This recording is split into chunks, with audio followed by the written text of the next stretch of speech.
just barely catches it. Now Limon is going to try and overtake on Fonseca. Fonseca gives that one up. Almost a little too wide there for Limon. Holds tough and sending it deep around the banking. And Shell Oil, he's going to take the spot back. Fonseca, that was a brilliant move. This is full drift here from the Japanese driver. Watch this. Unreal. That car should not be still going. That is just seat-of-your-pants stuff. Yeah, absolutely. I mean, it just kind of landed a little bit wrong for him, but fortunately, at least pointed in the right direction. This was crazy, though. And hasn't been shaken, but man, they see close to that wall. Look at it. Look at the oversteer. He looks to the inside. Michael tried to cover off. He's going to squeeze him down a little bit. Tries to open up the corner. Cut back and see if he can get the launch, and it's much quicker off. Oh, but he covers him down to the inside. Oh my goodness, covers him down to the inside. I think there may have been a little bit of contact there, but Michael Johnson going to get the benefit of the draft here. You can see him closing down on the back of the 79. And there's the late move from Michael going down to the inside, trying to get into the braking zone. The red mist is up for these two, and down into the braking. Can Johnson get it done? Yes, he does. Don't count out Travis. Tries to cut back. Goes the long way around. Nothing doing. No, he holds tight. He could try and get it in there. No, now he starts to fall back. Starts to fall back. Going to try to send it a little bit on the outside of 15. Sometimes you can get a crossover there, but not going to work. He's going to have a wider line now into Turkey to try to carry a little bit more speed, but he's not going to find an easy way to try to get on by. And indeed, Michael Johnson just slides that car off the apex a little bit to prevent off any attack.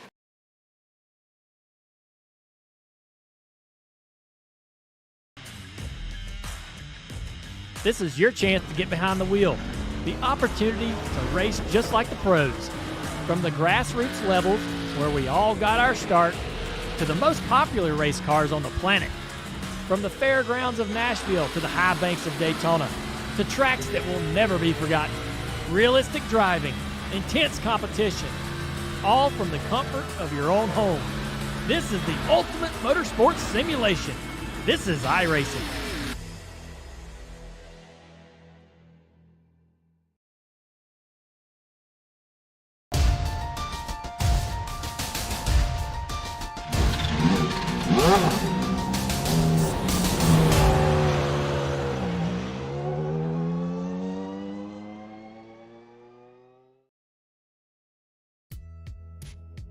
As we enter the penultimate race of the season, 2 championships can be decided today. But if ever there was a track that could force unexpected circumstances, Oran Park is certainly one of them. Our 2 drivers needing to simply finish in a good position will have to be on their toes as we get ready to watch round 11 of the Kamel GT series. And you'll see it all live here on the Global SimRacing channel. Hi, I'm Joe Peak, and with me in the booth is Adam Lindgren.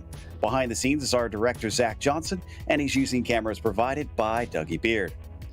Oran Park has been gone for more than a decade, but thanks to iRacing, we have it preserved digitally. Let's take a closer look at it with our track guide to see what was lost.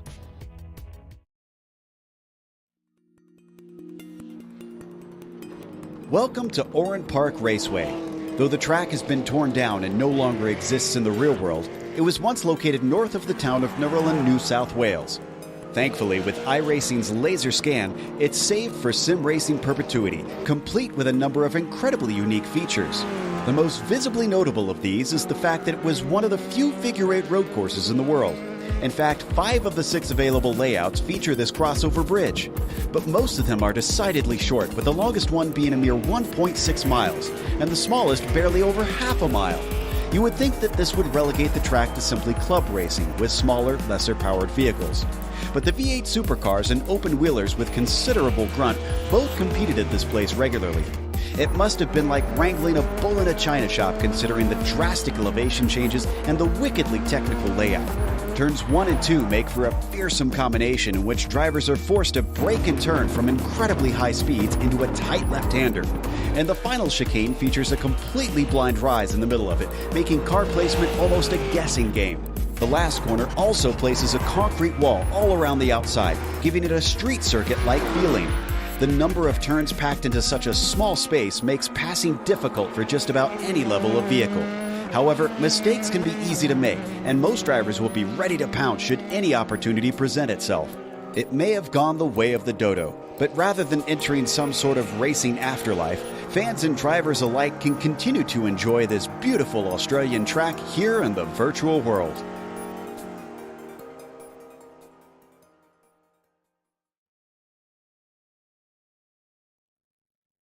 Well, Adam, it's tight, it's twisty, and it should be quite the task for our drivers today. Yeah, absolutely, Joe. Oran Park is one of the most challenging road courses on iRacing. This 1.62 mile or 2.61 kilometer 12-turn track cuts a mile off of our usual multi-class circuits, but retains the same amount of corners, making for a busy, tight, twisting circuit that, like last week, is a figure-8 track. Believe it or not, the GTOs will feel the most at home here, with most corners being 90 degrees or higher, and with their challenges being Foster's Dip and the O'Brien Aluminium Dogleg. The Nissans will find this circuit a bear, with it being only 2 lanes wide and grass encroaching on all sides. Along with very short straights and lots of tight turns here, these GTPs will be clinging to the edges of grip their entire way around this circuit, with the third sector being the only place where they can unwind the engine. Because of that, the GTPs will be desperate to make that third sector their fastest when it comes to multi-class, but the GTOs, they need every inch of the race course in that sector just to stay on the track. Both classes will be looking to make a late apex of Recaro Corner onto the long front straight as they try to set up a pass through the sweeper and into braking for Coca-Cola. But aside from that, you're looking at trying to capitalize on mistakes made by your competitors, and to be honest, Joe, I expect a lot of those today.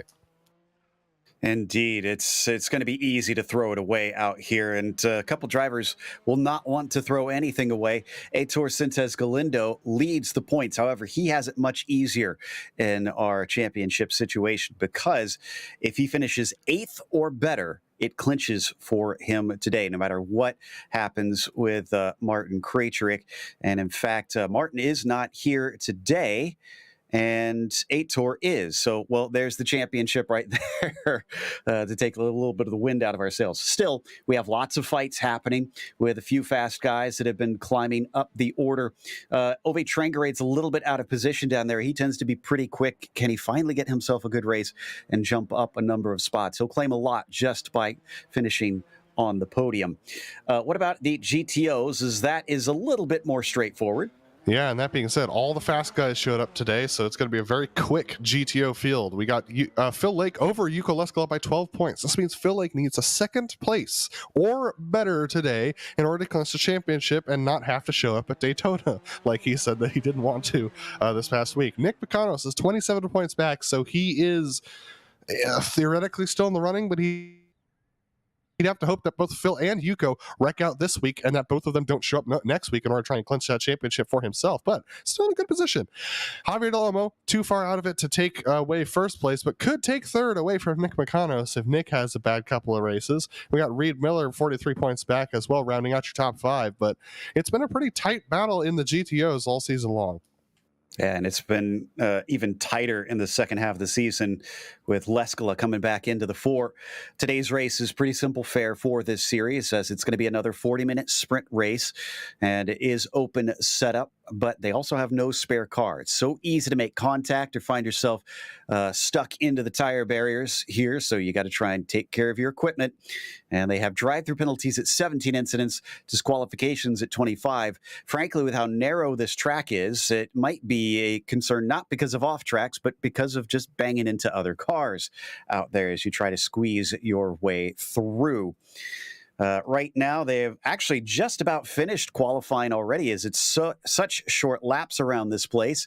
Even the Audis are just over a minute long, and Leskala is currently the quicker of the two because Phil Lake has failed to set a time. Yes. And that is going to be big on that championship. Oh, boy, Phil might have to show up to Daytona if he can't pull off a second place today, and he's going to be hard-pressed to do so, starting from the back of the Audi field at a track where not a lot of passing is possible, Joe.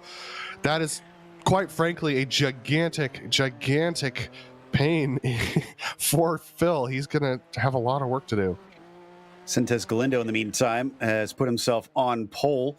Timothy Vaughn's going to try and challenge that. In fact, it's very, very tight from first to fourth. That is only 0.2 of a second, with Laust Olsen being among them. Mosquera's on his second lap and just about ready to finish it.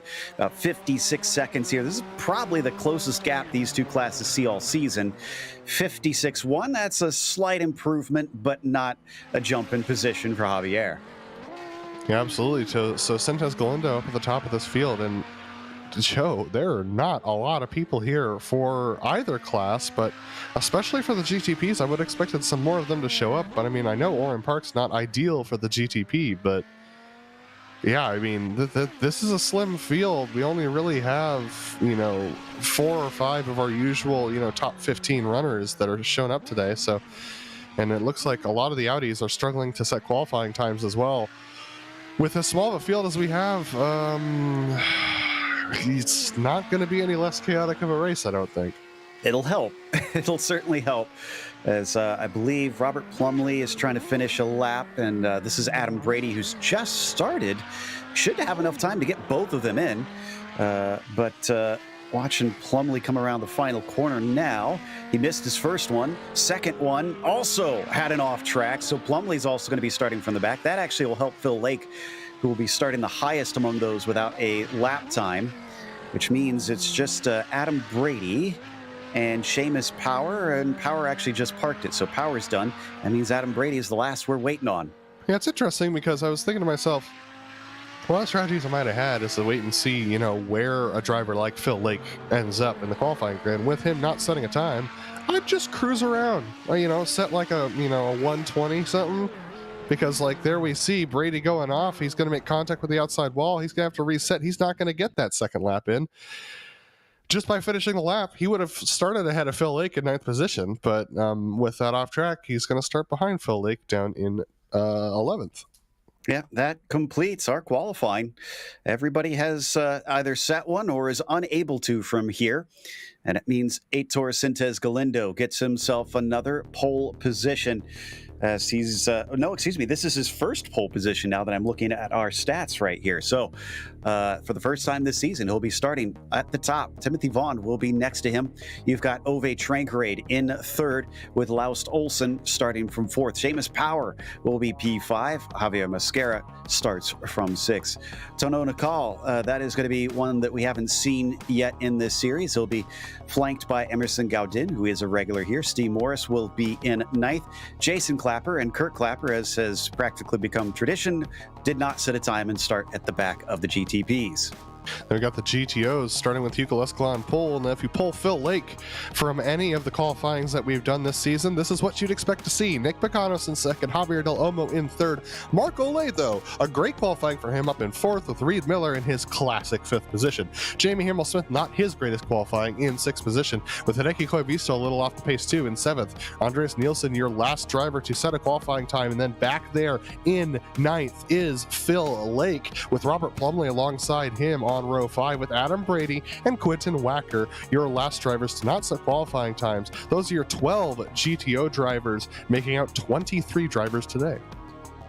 And the interesting, I was just looking at Phil Lake, because since you mentioned him, to kind of check his stats, he hasn't had any poles either, which is a bit of a shocker because he's usually pretty quick himself. I got to imagine maybe Leskola has been preventing him from being up at the top, since he's often faster than just about anybody in this car. I mean, you say that, but for the first 3 races of the season, Yuko wasn't here.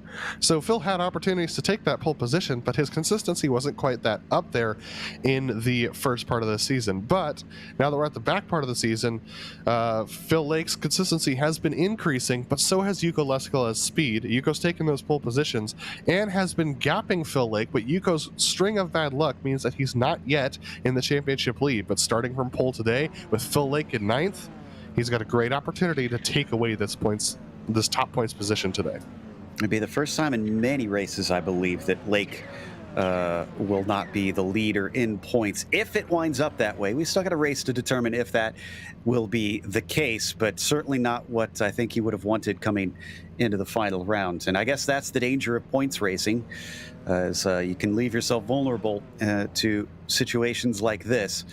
But we wait for them to head off on the brief pace lap. They'll just take a couple corners and we'll be on our way for 40 minutes. And the good news is that we have not too bad of conditions on the track surface, but it looks like the wind is a bit high. Yeah, 14 miles an hour. That's going to really negatively affect the GTPs, and especially the GTOs. This track is surprisingly undulating. It goes up and down quite a bit. And when the GTOs get light over the crest of those hills, considering the fact that they're pretty much just big boxes, they're going to get pushed around going over the crest of those hills. So expect some side-by-side contact and possibly some drivers who were expecting to be battling side-by-side but end up getting pushed into one another. That's going to be a little interesting to watch in the GTO field for sure. Sintez Galindo, 3 wins on this season. If he can take another victory home, he'll tie Jakub Maciejewski, who is on 4 but has missed a bunch of rounds. Jakub was actually gaining on a tour for the latter half of the season, but ran out of opportunities to try and overtake him in points here at the end. Pace car is in and the green flag is immediately out. No wait here on that run to the line. Very good jump by Sintez Galindo. And how about Ove Trangrade? He's going to take that second place away from Timothy Vaughn down into the first corner. Seeing if we get everybody cleanly through Coca-Cola, and it looks like they're good. Let's go to the GTOs. Yuka Leskola got a good start, but he's having some connection issues as we have some drivers off in the background. That's Hideki Koivisto, who's gone off in Coca-Cola. But Yuka Leskola still ahead of Nick Macanos and Javier Del Lobo. Javier Del Lobo got a great start, but couldn't get to the inside of Nick Macanos before they went through the sweeper, so he has to fall behind into that 3rd position. But look at Phil Lake, up to 6th position off the start, up 3 spots already. Before they even got to the 3rd corner, impressive stuff from the number 2. Up next is Reed Miller for him. We'll see if he can overtake Reed, who he's very familiar with, so should kind of know what to expect here from him. Getting ready to complete that first lap, as the GTPs are already on the front stretch, and it's about 0.7 of a second from Sintez Galindo to Trangrade. But Leskola is only up by 0.2 over Mucanos. He's been not able to pull away on this first lap. Macanos is going to do everything he can to try and help his teammate Phil Lake and try and cling onto the back of Yuka Leskola, try and hound Yuka Leskola, possibly force Leskola into a mistake. The only way Phil wins this championship is if Phil can get up to 2nd or Yuko makes a mistake and falls back. So Nick Macanos is now going to take up the torch for his teammate and try and put that pressure on Leskola. Ooh, can he pick it up, though? Mucanos, as quick as he's been at times, is usually not at the same pace as Yuko. So he's going to have to put everything in this. By the way, Jason Clapper been doing good on making up spots, too. He's up into 7th, and that's without the same issues that we saw there at the start with the GTOs. So there's your 16 car, up to P7, gain 3. Yeah, absolutely. So quite a few drivers making their nice moves there as we go around. And yeah, I mean, Aitor Sintez Galindo up to 1 second of a gap, like you said, over Ove Trangrade. We're going to try and get a little bit of the Vaseline off the lenses there, but Aitor doing a great job smoking it around these corners. But Ove Trangrade starting to close the gap in that first sector. He seems to feel a little bit more comfortable in this twisty stuff than Aitor. Indeed, and Ove is keeping the pressure on. Timothy Vaughn, though, who has come in and proven himself to be quite quick at times, is also still within those top 3. Javier Del Lobo has just gone off of Coca-Cola. He outbraked himself. He actually locked up the rears. That's very rare for the Audi to do. Usually the Audi pushes, it gets understeer, but he's got a lot of rear brake in this thing because of how twisty this track is. He goes off of Coca-Cola, falls all the way back from the 3rd position down back into 8th. I almost wonder if it was a bit of the curb. I went back and checked it on my screen. He took a lot of that inside curb on the entry, and it didn't look like the car ever quite settled. So that could have affected it, no doubt, as he falls down to 8th. But Lake up to 5th. There's another spot in our story here today. Really the big thing that we're kind of keeping an eye on. He still hasn't passed Reed Miller, though. And Mark Olay is just in front of them. Oh, but Mark goes way wide. Mark has been the cork of the bottle for all these guys, but Mark going wide doesn't mean that Phil's going to have a run. Neither Reed, because of the 4-wheel drive. Mark could actually get a pretty good exit. Reed's going to have to set it in here because they're really getting held up by Mark. somebody's going to have to make a move here, and because it's just getting too tentative here, Phil's going to stick up the inside and move Reed Miller. Reed sticks it out. But my goodness, these guys are going to get a move on. They're losing a lot of time to Nick McConnell's 5 seconds back from second position right now. Fair racing, such an important thing in these vintage series here on iRacing, and you could see that Phil Lake actually got himself on top of the curve, not something he wanted to do in that corner to avoid turning Reed Miller. He wanted to get this spot fair and square, no matter if there's a championship on the line. Off. Ove Train Reed has gone off before they go into the bridge. So just went a little bit wide, and it's again Coca-Cola for the 3rd time this race. We've seen a driver have problems into there. He's back on the track, but he's fallen to 4th, and he's got Seamus Power directly behind him, along with Mosquera tagging along.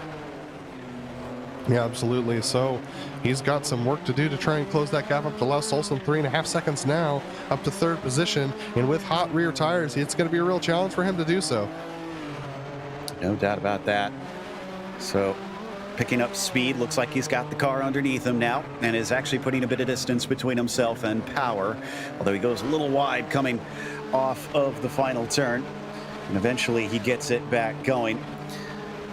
So let's see, it looks like our best battle is still down to those GTOs between Lake and Miller, along with Marc Olé, who has shown us that even with mistakes, it's going to be hard to make overtakes. There's a mistake out of Reed Miller. Still unable to find the gap. This is one of the twistiest parts here for Phil.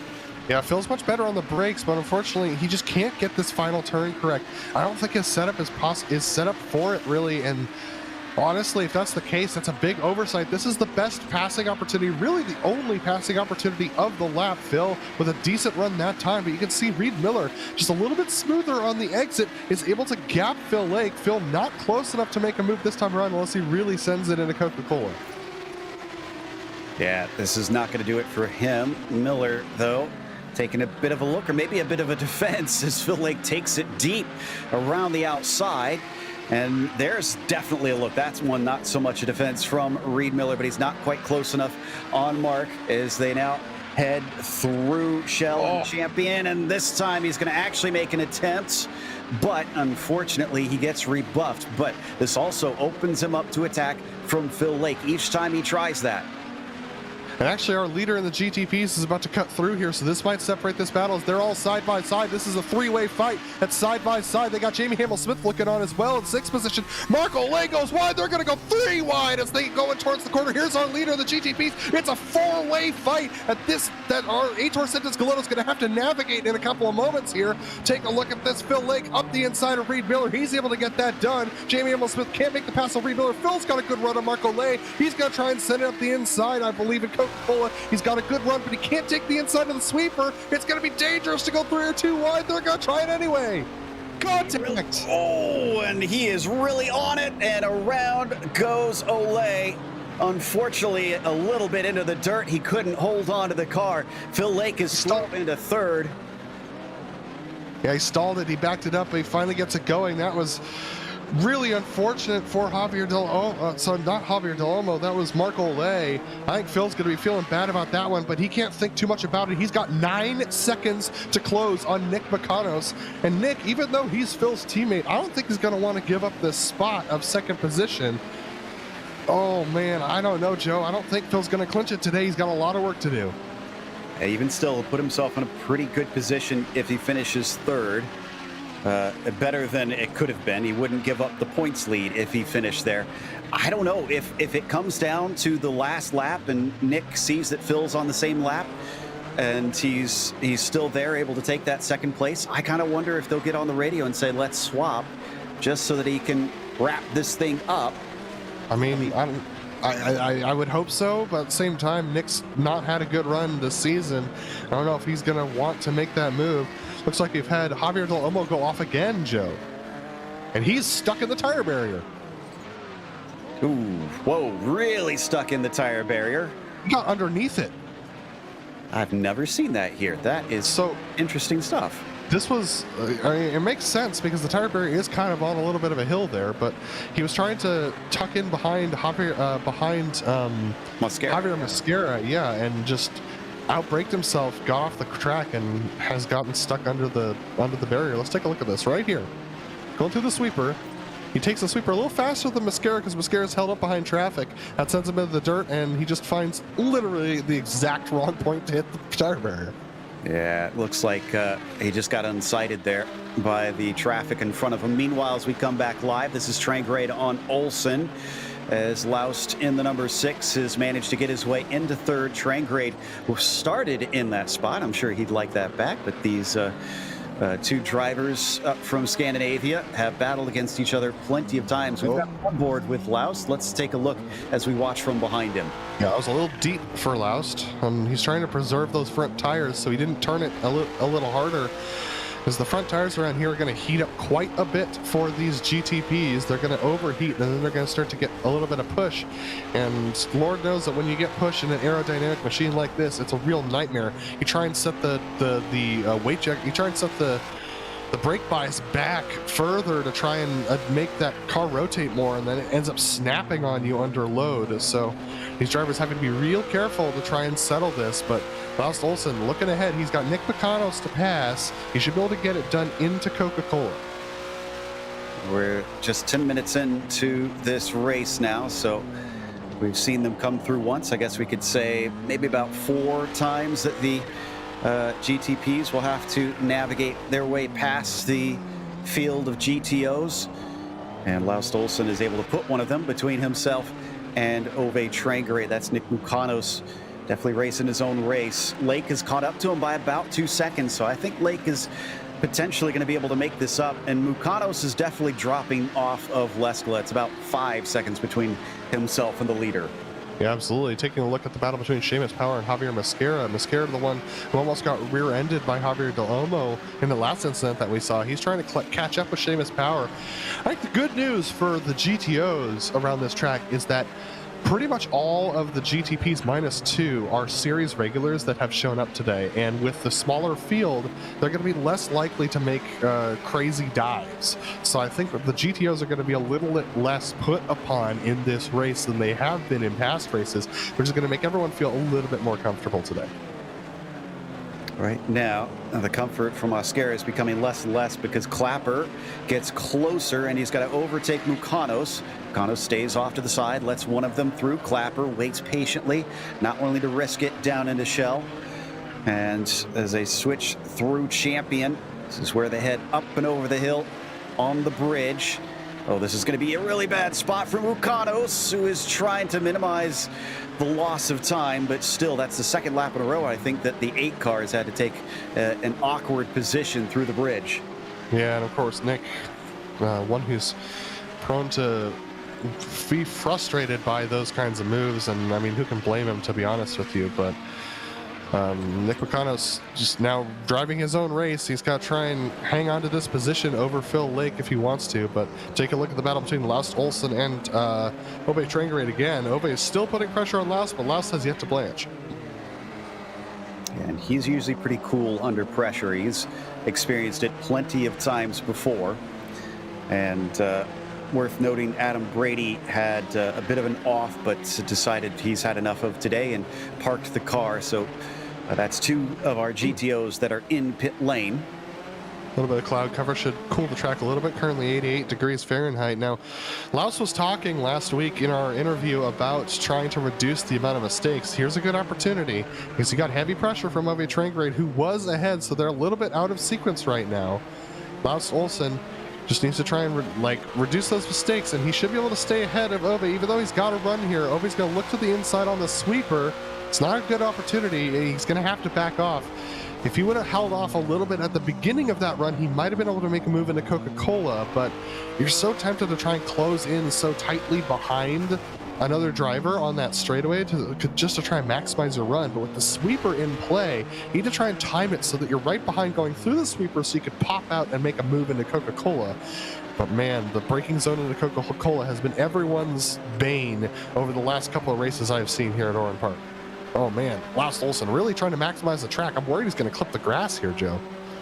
Yeah, and unfortunately there's some spaces where there's not much runoff. Like there you can see coming out of Momo, The wall is just right there, and then even more so in Recaro, it's almost like a street circuit where it's just track and then wall. But he does not touch the barrier. He stays off of it and continues to run in this third place.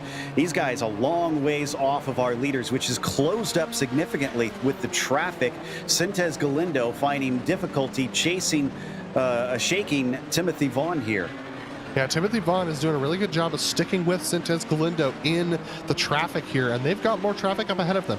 The battle for 7th position between Andreas Nielsen and Hideki Koivisto in the GTO. Hideki Koivisto a little bit out of position from his starting spot. He's got some moves to make. Sintez Galindo cutting through, making a good move there. That was a good move, good communication with Hideki Koivisto, but now Vaughn is going to get stuck behind these two guys as they go through this sector, and Sintez Galindo does not take the inside away from Nielsen. That allows Vaughn to catch back up, and Vaughn gets a little bit of a better exit than Sintez Galindo, but I think he's a little too far back to make a move at a Coca-Cola, but he's got the draft. Let's see what he can do. Yeah, it seems like he maybe could have had a better exit there. That would have given him a great opportunity. Kind of surprised that Sintez Galindo was able to get away as quickly as he did, because it certainly looked like he lifted a bit on the exit to not run into that GTO. Meanwhile, as they come out of Shell and into Champion, they've lost a little bit of time because that traffic, and Timothy Vaughn has now lost control as he slid it into Champion, kept it from going completely off track, but all that time that he was able to put pressure as he puts two more wheels off into the grass. Yeah, he's now a full 6 seconds behind Sintez Galindo. And about to get caught by the battle between Laus Stolze and Ove Trangrade. Laus Stolze and Ove Trangrade a little bit caught up behind Koivisto and Nielsen again in the same sector. This is going to be a rinse and repeat of last time through. Let's see whether Ove can make this work better. Laus Stolze once again has to wait behind Nielsen as they go through the final corner. That's going to hold him up a little bit, but Trangrade a little too far back to make the move. Yeah, just can't quite make it work. But as we've seen, traffic has become such a deciding factor in this race. If he holds on to these 0.4 of a second that he's behind, eventually he'll find them coming upon a slower vehicle, and he'll have to try and use that to his advantage. So just about getting to the halfway point of this race now. Things have mostly spread apart through the fields. I think partly because of it being something of a smaller field out here today. And it looks like, I mean, for this track, I'm seeing a lot of patience here today, Adam. Yeah, a lot of patience. That's good. I think everyone who showed up today is willing to be patient. Take a look at the battle between Javier Mascara, Jason Clapper, and Seamus Power. This is all for 5th position, these three cars.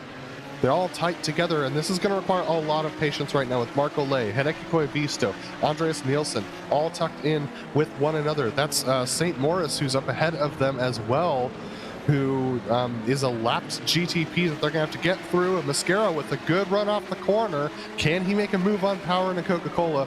We haven't seen a pass there yet. Not with the GTPs at least, and no, I'm not going to be able to do it this time. They're really getting bunched up, and they're going to catch even more traffic after this because right now the battle for third is also plugged up by Plumley and Hamel-Smith fighting, and almost a little bit of contact between Power and Koivisto, but it looks like they got away with it. We've had a wreck. Jamie Hamel-Smith's been sent off by Ove Trangrade. A little bit of contact, a little bit of miscommunication between them. Javier Mascara's around as well. Oh my goodness, it's all cracking off at once. I kind of wondered about Ove Trangrade having to try and navigate the battle between Plumley and Hamel-Smith, because those two were fighting close, and so was Olsen and Trangrade, and something had to come to a head. Hamel-Smith thankfully is able to keep going. It did take a good thwack on the side of the car. Hopefully it didn't damage the suspension of the drivetrain. Yeah, and Mascara's incident was his own. He went a little bit too tight going into that third sector, just coming out from under the bridge. Ended up clipping a really bumpy part of the track, just ended up sending him around. So unfortunately for him, just falling back after that. But Trangrade still close to Olsen as they go past Reed Miller in 4th position. Now, that's Reed Miller in 4th, Phil Lakes in 3rd, and unfortunately for Phil, he gained that second, as he said, on Nick Bacano's show early on. He has not gained any more time, still 6.5 seconds back of Nick Bacano's in 2nd position. It's not looking good for his chance to try and clinch the championship before Daytona. I'm trying to check out the lap times here, seeing if traffic has anything to do with it, but it looks like they've had mostly clean runs because the laps are very, very consistent between them. So it almost looks like Mukano's is just slightly better on pace when it's a straight fight between them. Also worth noting that Train Grade got away without damage. I checked his car with that hit that he had. And yeah, there you can see it is a clean red, white, and blue machine. They go past Phil Lake. At least one of them did. Lake not wanting to give up time. Still hovering at that 6 seconds between himself and his teammates. We've also had a fight starting to brew between Power and Clapper. We saw that close moment for the 14 car, and well, Jason has now gone up 4 positions. He's been into 6. He's trying to make it 5th. Absolutely. Jason Clapper, one of the 2 Clappers here today. Kurt Clapper in 10th position, Jason Clapper in 6th. They're going to try and go around the outside. Jamie L. Smith, yeah, I think that's going to work. Seamus, this is going to be a sketchy moment. You know, you got to remember that Plumlee, Plumlee has already seen one of his competitors getting ushered off by a GTP, so he's just trying to take his racing line. These GTPs are being patient, letting him do that. Clapper, a little bit of a better exit than Power, but I don't know if that's enough. Clapper's going to have to be very risky on this move into Coca-Cola if he wants it. He backs out before the sweeper. Surprised we're not seeing more aggression from the cars that are behind in these prototypes, because yes, the car ahead is being patient, but that doesn't mean that the car behind doesn't have to try and throw it in to get the overtake done. And so far, very few situations where we've seen them actually try and chuck that one into an overtake. So they're in clear air for now. Next one up the road going to be Reed Miller, and they got a little bit before him. Probably will catch him on the front stretch. Yeah, I'll be honest, there have not been a lot of on-track overtakes this race, Joe. Just the one between I'll be honest, it's mostly just Phil who's made a couple of moves here. He benefited from that early wreck in the GTOs, gained 3 positions. He made up 2 positions. Andreas Nielsen benefited from Hideki Koivisto being sent off. Laust Olsen benefited from Lobby Train Grade being sent off. There have not been a lot of on-track overtakes today. I'm not too shocked at the nature of this track. What few heavy braking zones there are, they often are very difficult to try and go side by side into, such as the sweeper here that they'll be approaching for Takal, who is in the red, white, and blue, and then the red and white is Emerson Gaudin. He has to slow up for Koivisto and Nielsen in front of them. This is a little bit of a spurt down towards Shell, but not a long enough one. He doesn't stick his nose in. He sits and waits. This is where he's got to be careful, because we could see Tono try and do something sneaky here, but so far he's also staying patient.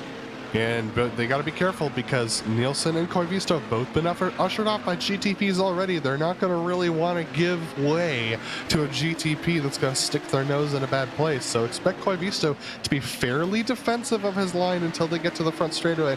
Looks like Gaudin is not interested in trying to make a move before then anyway. Nope, he's going to sit and wait, probably here for the front stretch, looking for a nice, safe, and easy chance. Oh, but he's slow off the turn, and Tono is now right on top of him.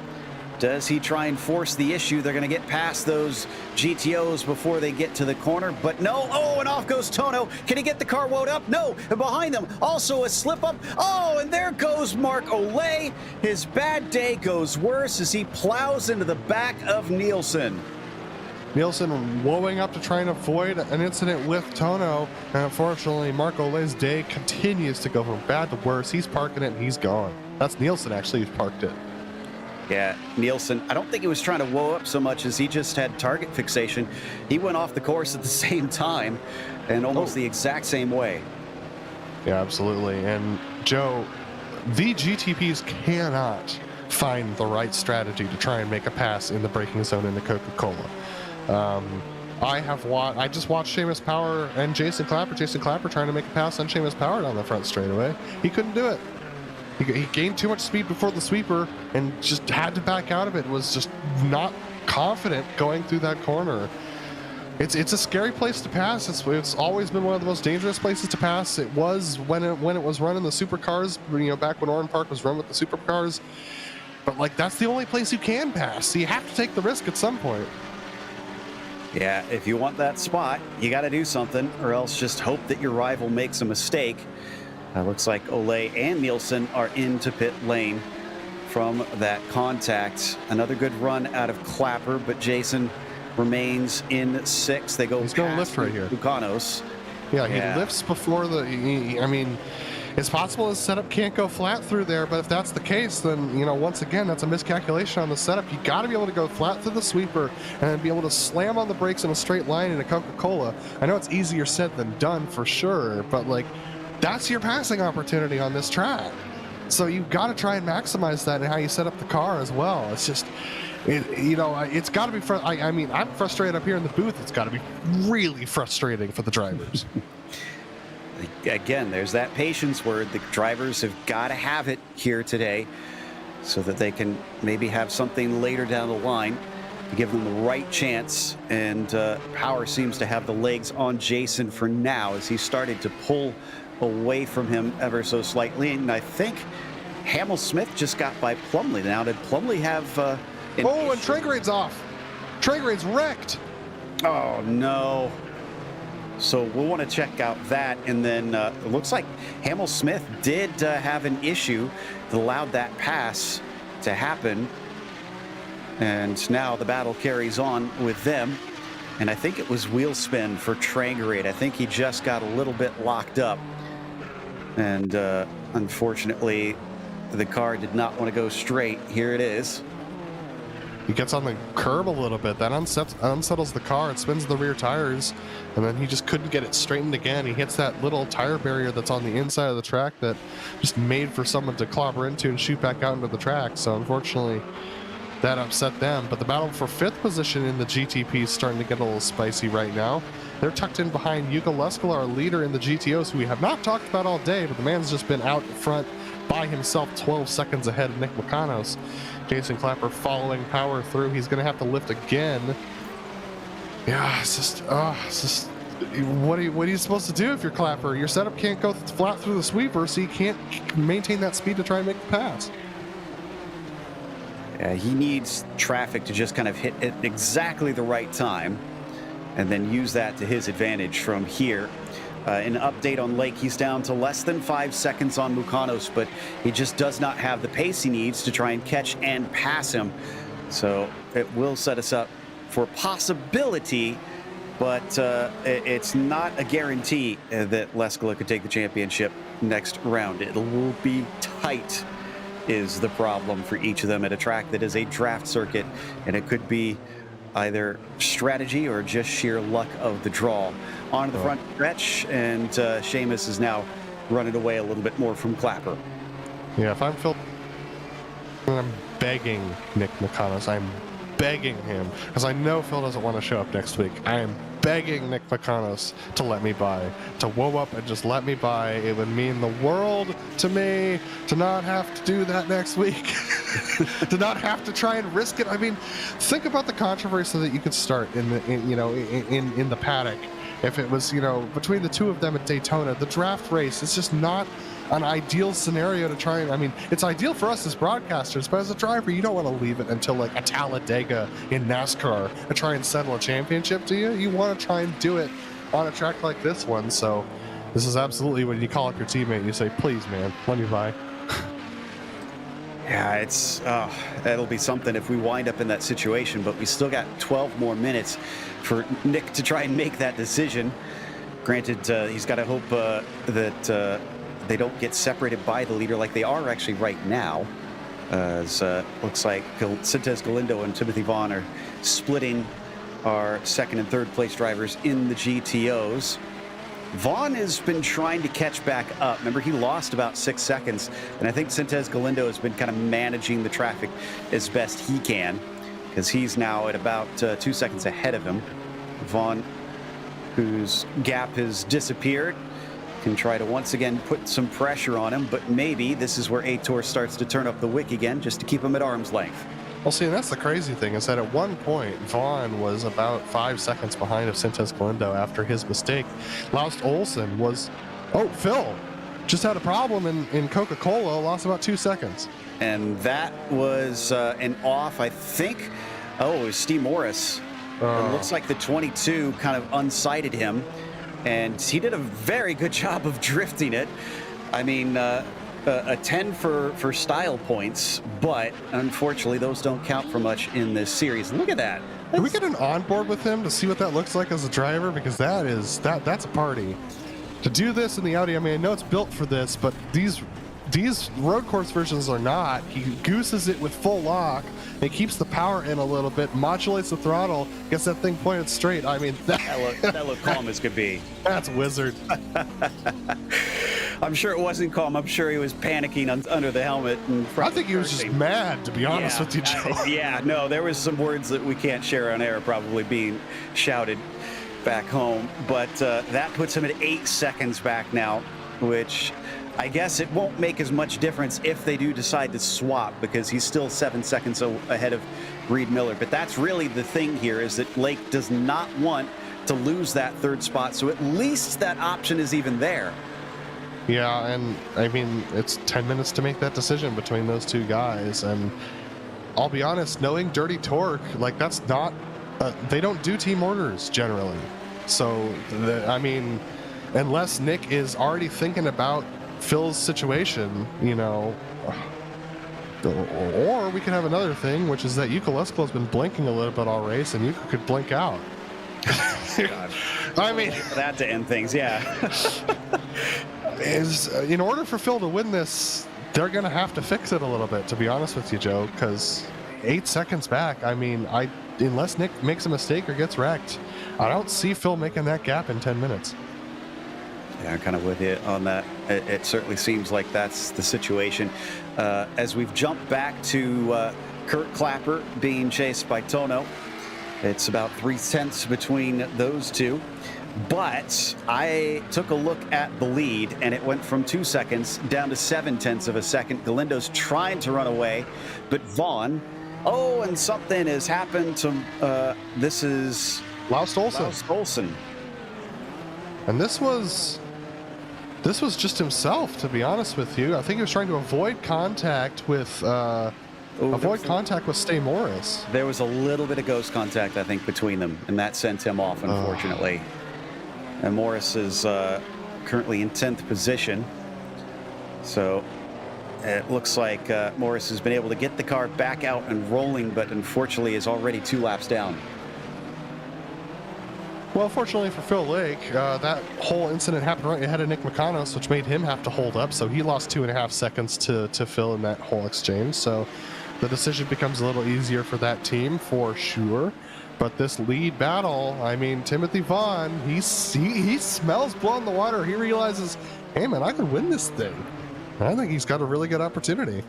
And let's back away for a second and look at the physical big picture here, because Yuka Leskola, with all that's been happening behind him, is 16 seconds ahead. He's a quarter of a lap ahead of everybody else in his class. That's pretty big. And that's no surprise to anybody. Let's be honest, not even Phil Lake. I mean, Phil's been talking about how fast Yuko is all season. Yuko's biggest pain this season has been consistency. He's had misshifts. He's had self-spins. If he would have cleaned that up for one extra race, he wouldn't be in this position where he is still behind Phil going to this round, with an opportunity for Phil's teammate to break this up. But we got to go to the lead of the GTPs, because it's nose to tail now, and they got traffic. Gonna go by Robert Plumley. And Plumley gets a little bit disadvantaged. Trying to put another car between them. Sintez Galindo dashes past Hamill Smith. Good timing for him. Now Timothy Vaughn's going to try and use that slipstream as much as he can.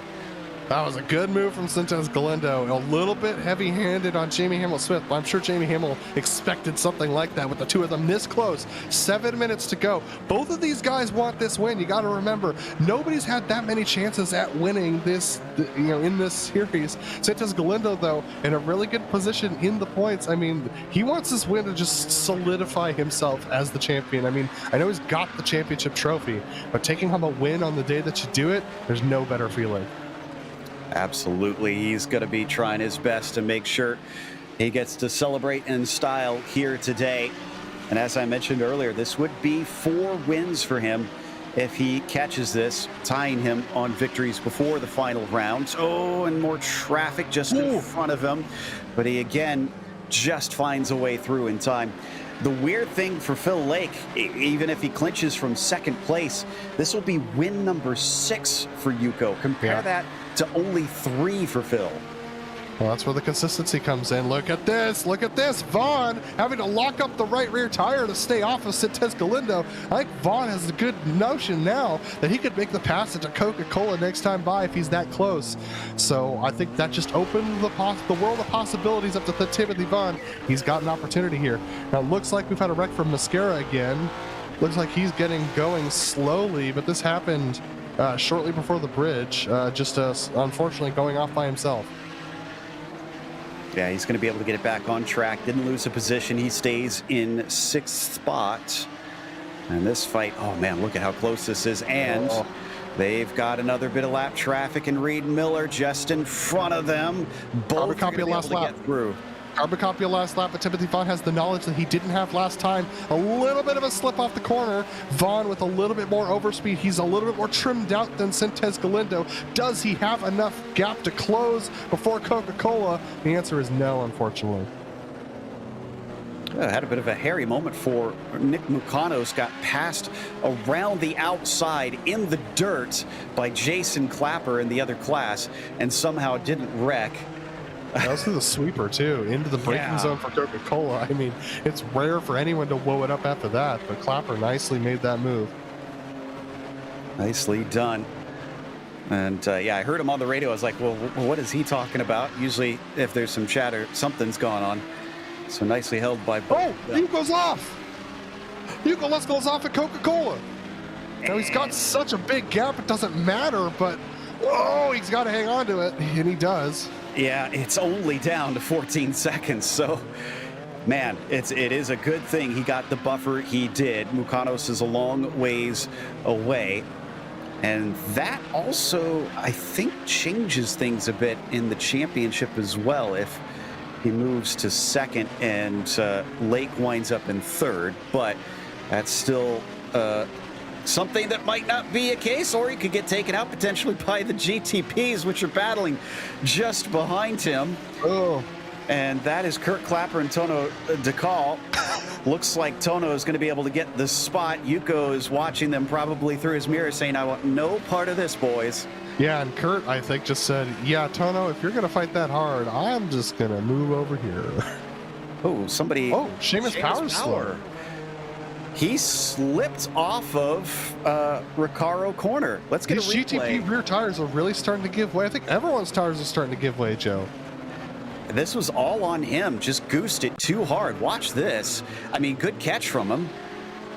Didn't slip it into the wall, but, oh, man, all sorts of sideways. Jason Clapper said, thank you very much. I will now be 6 spots up from where I began.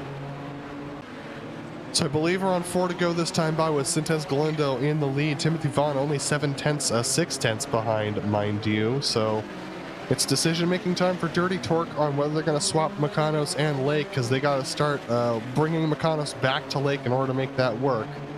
At the moment, I don't think they're going to get passed again, both of them by our leaders, so it shouldn't be an issue of being on the wrong lap if they want to try and do that.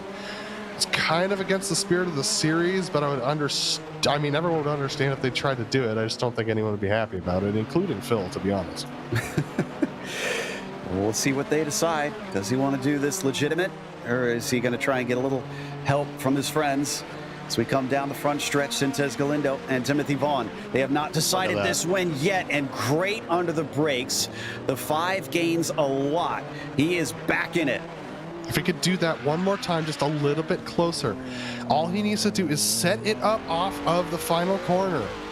That's all he needs. He just needs to set it up off the final corner. If he could be this close off of the final corner, he doesn't even need to gain through the sweeper. He's just so much better on the brakes. He can just set it up the inside, and unless Sintez Galindo does a little bit of a fade in the braking zone, he's got an opportunity to stick his nose up there. And Sintez Galindo knows it's coming too. But here they come up to Hideki Koivisto. This is legitimate traffic, and it might separate them here. Vaughn has to stay with Sintis Galindo. He has to try and cut off Hideki, and he does. Good move from Vaughn. Here we go down the front stretch. And they're coming up on Yuko Leskala as well. This is going to be close enough. They're past him or not. Oh, it's not going to happen for Vaughn. Sintes Galindo's through. He sees it. Look at that heads up. That is experience there from the number one. He knew that was a battle for the lead. He lifted and facilitated the pass. 2 to go now for these two. Who will wind up the winner in this class? It is already a championship for Aitor. He just wants the icing on the cake. And that icing, he's going to fight for it. He's got nothing to lose at this point. There's absolutely no reason not to fight for this. Timothy Vaughn also with nothing to lose, looking for a rare win in the Kamel GT series, a rare overall win here. Look how close he is. No traffic for them on this next straightaway. It's going to be both of them mano a mano as we come through the final corner. Yeah, Vaughn has not yet won this season. Joe, this is his last chance, realistically, before they cross the stripe. Yeah, after that, he's just going to have to pray for a mistake, but he is nowhere near it. They are way too far apart. White flag is out and down into Coca-Cola. Timothy Vaughn sees the best chance slip through his fingers. However, there is traffic in front of them in their own class. Morris, Kurt Clapper, Seamus Power are all up ahead. Yeah, so Timothy Vaughn, his tires are starting to go. I'm seeing him slide both front and rear all the way around this track. I can report that Jamie L. Smith has made past Robert Plumley, who had a problem himself in the final corner. Here they come through the final sector. There's a gigantic train ahead of them. Galindo can't slow up because he's got Vaughn tucked in right behind him. This is going to be tight between the two of them. Vaughn trying to put as much pressure on Sintes Galindo as he can. He's going to try and make a move up the inside on the final corner. He tries, but both of them are going to get a good run off of the final corner. Vaughn slides, and it's going to be Galindo. Great win from Aitor. Timothy gave it his all the way to slipping the tires at the very end. And speaking of giving it his all, coming back from a massive gap, Yuko Leskala tries to keep his points championship hopes alive as he takes another victory, his 6th of the season. And Mukanos, is he going to slow? It looks like he is going to take the second place. He's slowing. Makanos has slowed a little bit, but Phil is also slow through the final corner. Nick is trying to let Phil go. It's not going to happen. He ran out of fuel. Oh, wow. Nick ran out of fuel. If Phil was a little closer, he would have made it past Nick. He was 2 seconds shy. If he hadn't have had that off track earlier in the race, I think that would have been Phil Lake in second place in the end. Wow. Talk about being mad at himself. But it gives us an interesting showdown in the final race of the season. We'll come back in just a moment. We'll have the official results as well as driver interviews coming your way in just a second, so don't go away. This is the world's premier online racing simulation. iRacing puts you in the driver's seat from your home computer with the most realistic online motorsports experience you'll find anywhere. Race virtually in the world's biggest events with officially licensed series, cars, and tracks. From the high banks of Daytona to the blistering speeds of Indianapolis, the dirt of Eldora to the world's most legendary road courses. It's all here, and with more than 180,000 people just like you already driving, you'll always have someone to race. Ready to get behind the wheel? Sign up at iRacing.com to get started.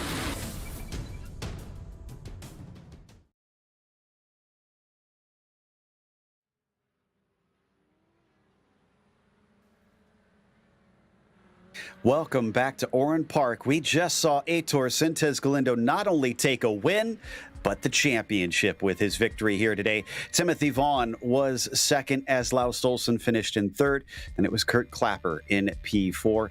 Seamus Power finished fifth. Then it's Javier Mascara, who was the first one a lap down in sixth position. Emerson Gaudin was P7. Tono Decal came in a newcomer and got eighth over Kurt Clapper, who was ninth. Steve Morris was 3 laps down in 10th with Ove Train Grade, unfortunately being the only DNF in the GTPs.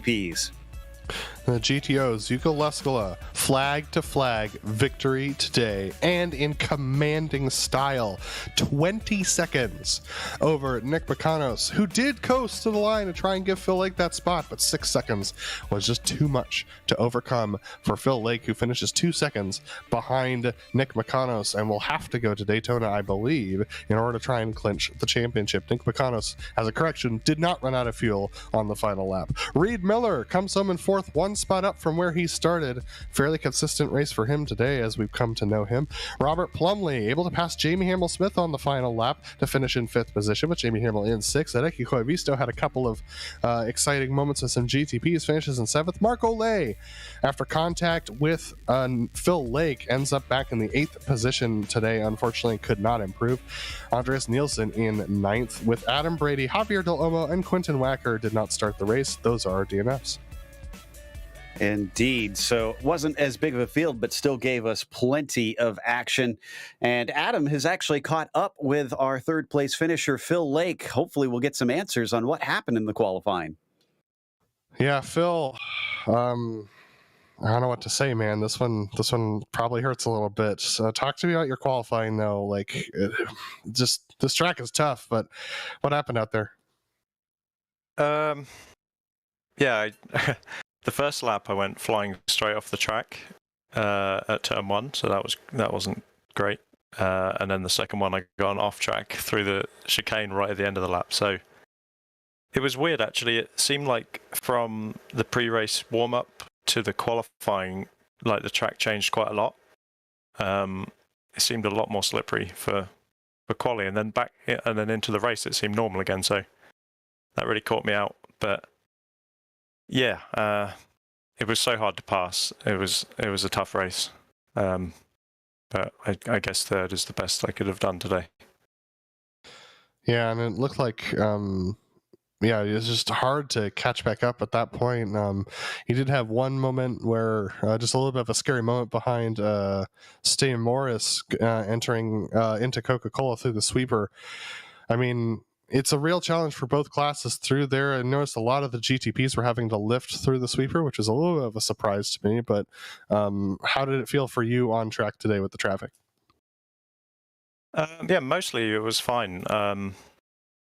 A few times people were really, really patient and waited all the way to the straight, which was, like overly kind of them.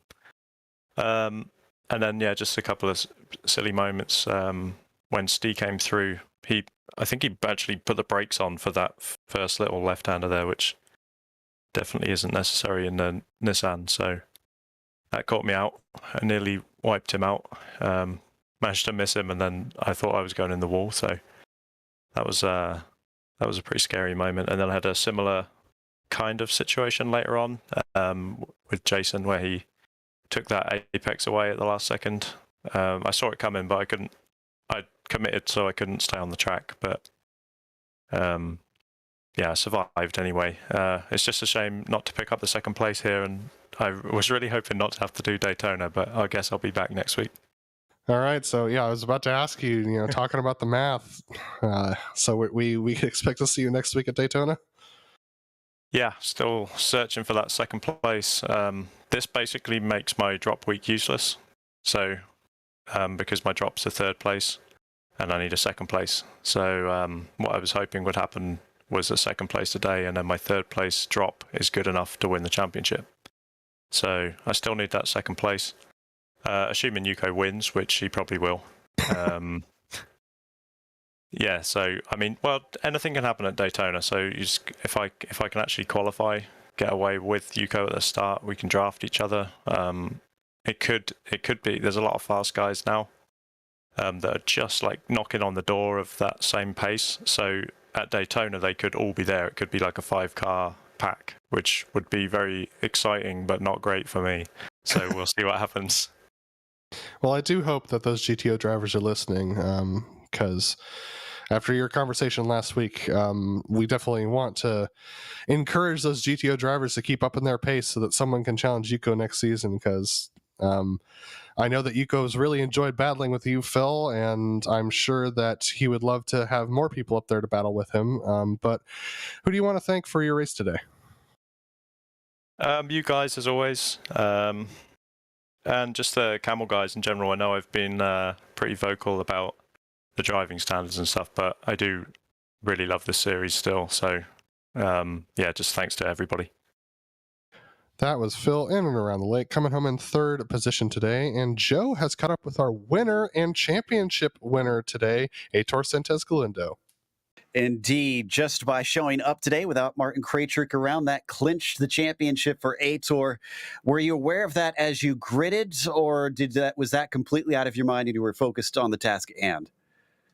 I was aware the whole week, trying all the calculations possible. I was with a calculator all the time, and yes, I was aware of it. So, what a season. How does it feel, especially because we've watched your progression from when you first came into this series and made your way up the ranks, and now you've gone from simply a race winner to even a champion? Is that something that kind of blows your mind to see that from inside as it's happening as well? Yes, it feels unreal. I've never won a championship before in all my SimRacing career since I started in 2007, 2008 onward, and it feels unreal because I've had all these seasons, and I tried to progress a lot. Try to understand the car and all that stuff. And yeah, this season with no super quick drivers, and Hugh or Jacob or even Guven, who show up one race, didn't compete for the championship. It was like, well, I guess I gotta try it out, and here I am. So yeah, it feels surreal, honestly. I can understand. Well, it sounds like some of the drivers not too keen on these last two races, both Oran Park, and then we've got Daytona coming up. Since you've clinched it, will you be around for the finale, or what's the plan? Yes, I plan to race at Daytona because I really like Daytona. It's a classic racetrack, and I always enjoy racing in there. So yeah, now the objective is to get as many points as possible to the game 25. So I guess I can hope for another 25. Nah, we'll need to see, but because it's Kamel and everything can happen. So yeah, hopefully get some good points and enjoy the race. Oh, congratulations, Aitor. Anybody you want to thank that helped make a championship possible? You guys at GRC for broadcasting the whole series. It's an added experience that adds another dimension to these races. It's very enjoyable after every race. My team is at Pusher Racing, special Oran for the setups. My family friends are watching, who are enjoying these races again, cheering me from the crowd, and the Kamel community, for me, it's a family. It's a family, and every day I'm daydreaming about races and racing here in Kamel. So yeah, I'm very, very, very happy with this family, and yeah, hopefully they are happy with me too. I'm sure they're beaming with pride, as that was Aitor Sentes Galindo, who finished with the win here, his fourth of the season. Up next, I believe Timothy is going to be our next one. Adam has caught up with Vaughn, who was just shy of having the speed to chase down Aitor. Yeah, absolutely. Timothy Vaughn finishing in second place today, but my goodness, you put some heavy pressure on our championship winner. Talk to me about your race today. It was chaotic to say the least, but you had some great pace out there. First of all, I just want to say congratulations to Aitor, deserved winner of the championship, so consistent. The guy's the GTO whisperer, just doesn't get caught up in the traffic shenanigans. So big congratulations to him. My race today, I definitely didn't make it easy for myself. The track, I mean, it kind of made it easy because it's a track I've driven a lot before, and it's a track I really enjoy, but at the same time, it's so tough to pass, so tough to follow in these GDPs, and definitely made a few mistakes, but to be honest, even without them, I think Aitor would have taken it. It's just too consistent, that guy. Well, that being said, you had some good moments. Your breaking into Coca-Cola was second to none today, and it just didn't seem like you ever had a really good opportunity to be in the right position at the right time to try and make a move up the inside of Aitor into Coca-Cola. Was that the case, or were you just being a little cautious to try and not make any contact? Yeah, I just don't think the opportunity ever really presented itself. I think I needed him to get held up by lap traffic, but I mean, the guy just manages the traffic so well.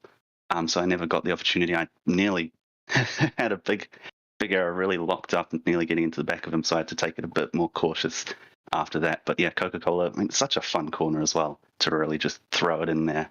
And yeah, just couldn't quite get an opportunity to get by today.